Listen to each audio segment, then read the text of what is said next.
Teddy Feinberg, Brook Stockburger, Teddy and Brook Show, first program of 2013. It's an exciting time, folks. I think big year coming up for you, Brook. Big year, I think so too. Yeah, and for me. Let's get the ball rolling. Aggie basketball, they're 0-2 in conference play. They lost to UT Arlington. They lost to Louisiana Tech. Both of them are on the road. Now they come home. They face UTSA and Texas State, two new WAC teams that frankly are pretty unimpressive. Yeah, unlike football, they should beat UTSA. I mean, they're 4-8. Texas State is 4-10. All these teams are 0-2 in the conference we're talking about, including the Aggies. They got to win both. I think they got to win both here at home. Get the 500 in the conference. They're in the midst of a 4-game and 8-day stretch, and it can be hard to put in adjustments at that point. But let's be honest here, the Aggies need some sort of a spark. I mean, they've lost a couple straight. I think offensively they have some issues. We're so used to that team having a McInnes or a Gillenwater. They don't really have and aside from that, even that Jonathan Gibson, Jamar Young, Ernst LaRoche, some go-to players. They don't really have that on the roster this year. No, nobody to dish the ball to who's going to be sort of like their number one guy to get it in the hoop. Talking about UTSA, they're a guard-driven team coming in. What's that do for the Aggies? Well, I think the Aggies have had some issues, obviously, at the point guard position this year. So, they're kind of learning on the job. So that could be interesting to watch.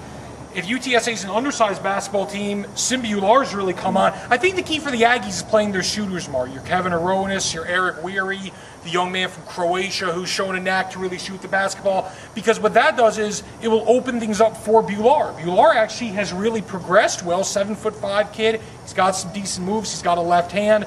But they collapse on him. He's got to be able to kick the ball out to some guys at the three-point line. So I hope to see the Aggies do that. And, I mean, their seniors have struggled. Bonja C, Tyron Watson, solid players, complementary players, good defensive players. Not really your go-to guys. Yeah, he's a real oomph, the guy that gives the drive.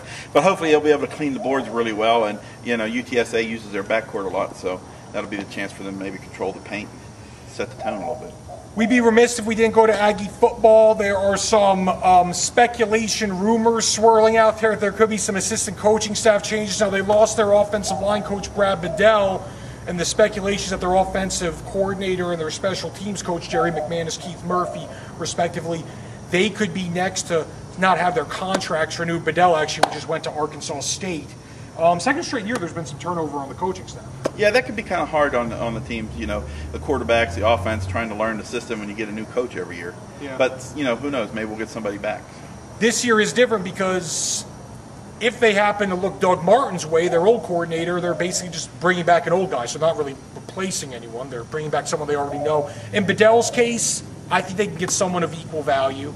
And in Murphy's case, special teams hasn't been that great. So, Austin Trout, he got in a little trouble New Year's Eve. Actually, it was New Year's Day, I guess, technically, 4:30 in the morning, Taco Cabana, El Paso. Nothing ever really good happens at Taco Cabana, 4:30 a.m. on New Year's Day.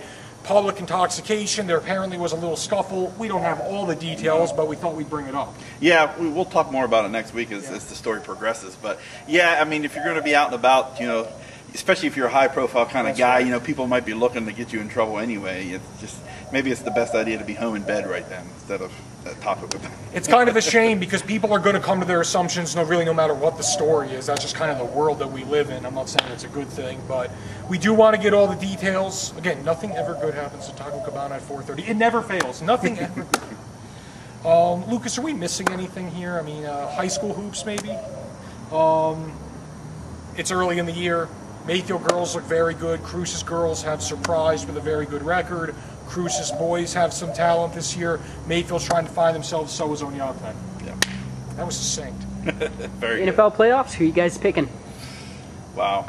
Well, I like the Seahawks over the Redskins. I'm excited by the Seahawks. I am. Yeah. The two rookie quarterbacks going head-to-head, and Russell Wilson has just really been impressive.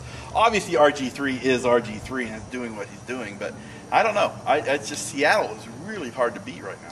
Well, I like Green Bay over Washington. This is obviously wild card weekend. I like Green Bay over Washington. I like Green Bay over Minnesota. I like Seattle over Washington. I think Indy Baltimore's a tough one to pick because I think Indy's riding a real wave of emotion with the whole Chuck Pagano thing. But Indy's defense has been sort of lacking, and if Flacco has a good game, which he does at home, he does it on the road, he does at home. So I'll probably lean towards the Ravens, although I wouldn't mind seeing them fall. Now, is Ray Lewis coming back? Because he actually announced he's going to retire at the end. Yeah, I think he's going to play. See, if he plays, that could be a real emotional boost for them. And then what's the other game? Cincy at Houston. Now that's an intriguing game too. I like Cincinnati linebacker Vontaze Burfict. I mean, that's just a great name. I don't even know if he's that good. He's a rookie. Good football name. Cincinnati's a very good front four. In football, when you just rush four, gives you a chance to kind of mix up. I'm a Steeler fan, but they have the best helmets in the league. Love the stripes. I do too. Folks, thanks for checking us out as always. At Sun News Facebook, lcsun-news.com. Of course, our Twitter accounts at Teddy Feinberg, at B Stockburger. One more Bengals reference, Chris Collinsworth. He didn't wear the gloves. Wide receiver, old school. Very good. See ya.